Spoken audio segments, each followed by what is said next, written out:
ফাতিহা ever কেয়ারের নিচে আছি সকাল থেকেই এবং আমরা জানতে পেরেছিলাম যে 12:30টা নাগাদ বিএনপি চেয়ারপারসন বেগম খালেদা জিয়ার যে ব্যক্তিগত চিকিৎসক ডাক্তার AZM জাহিদ হোসেন তিনি তার শরীরের সর্বশেষ পরিস্থিতি নিয়ে ব্রিফ করবেন।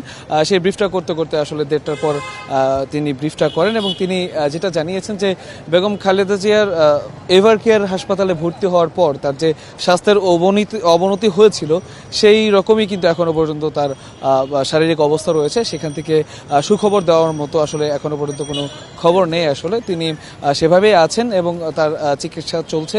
তিনি এখনো পর্যন্ত সিসিইউতেই আছেন এবং তার যে মেডিকেল বোর্ড সেই মেডিকেল বোর্ডের যে পরামর্শ সেই পরামর্শ অনুযায়ী কিন্তু সার্বক্ষণিক তাকে চিকিৎসা দেওয়া হচ্ছে। তত্ত্বাবধানে আছেন তার যে বড় পুত্রবধূ ডাক্তার জোবাইদা রহমান, তিনি কিন্তু সার্বক্ষণিকই তার স্বাস্থ্যের খোঁজ খবর নিচ্ছেন, আসছেন এবং পরামর্শ দিচ্ছেন মেডিকেল বোর্ডের সাথে। তিনি কিন্তু আসলে সমন্বয় করে আসলে তার যে চিকিৎসা কার্যক্রম সেটা কিন্তু চালিয়ে নিচ্ছেন।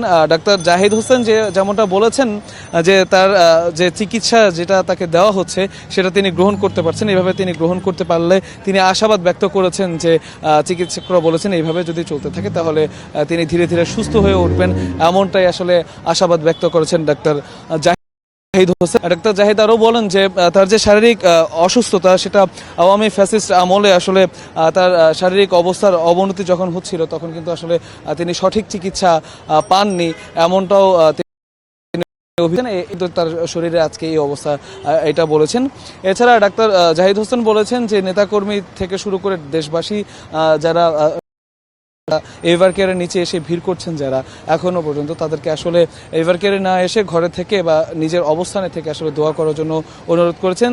ডাক্তার জাহিদ বলেছেন যে এভার কেয়ারে বেগম খালেদা জিয়া ছাড়াও আরও অনেক রোগী কিন্তু ভর্তি আছেন, তাদের চিকিৎসায় আসলে কোনো ব্যাঘাত যাতে না ঘটে সেটার জন্য তিনি কিন্তু আসলে নেতাকর্মী সহ যারা সমর্থক আছেন তাদেরকে আসলে অনুরোধ করেছেন। এছাড়া দেখতে পাচ্ছেন পেছনে এখনো পর্যন্ত কিন্তু তিনি এখানে ভর্তি হওয়ার পর থেকে কিন্তু আইন শৃঙ্খলা যে পরিস্থিতি সেই পরিস্থিতি কিন্তু জোরদার করা হয়েছে এবং আইনি যে তৎপরতা রয়েছে বা তাকে নিরাপত্তা দেওয়ার জন্য কিন্তু বিশেষ যে নিরাপত্তা বাহিনী সেগুলোও কিন্তু রয়েছে এবং এখান থেকে ডাক্তার জাহিদ হোসেন তিনি বলেছেন যে তারেক রহমান তিনি দেশে আসার পরে আসলে তিনিও এখানে কিভাবে আসবেন বা দেখা করার ব্যাপারটা সেটা আসলে পরবর্তীতে জানানো হবে এবং তার যে শারীরিক অবস্থা যে সবশেষ যে তথ্য তিনি বললেন যে আশাবাদী, তার এখনও পর্যন্ত আশাবাদী এবং তিনি সুস্থ হয়ে আবারও ফিরবেন, এমনটাই কিন্তু বলেছেন ডক্টর জাহিদ হোসেন। ফাতিহা, এই ছিল এখনকার মতো আমার কাছে সব শেষ।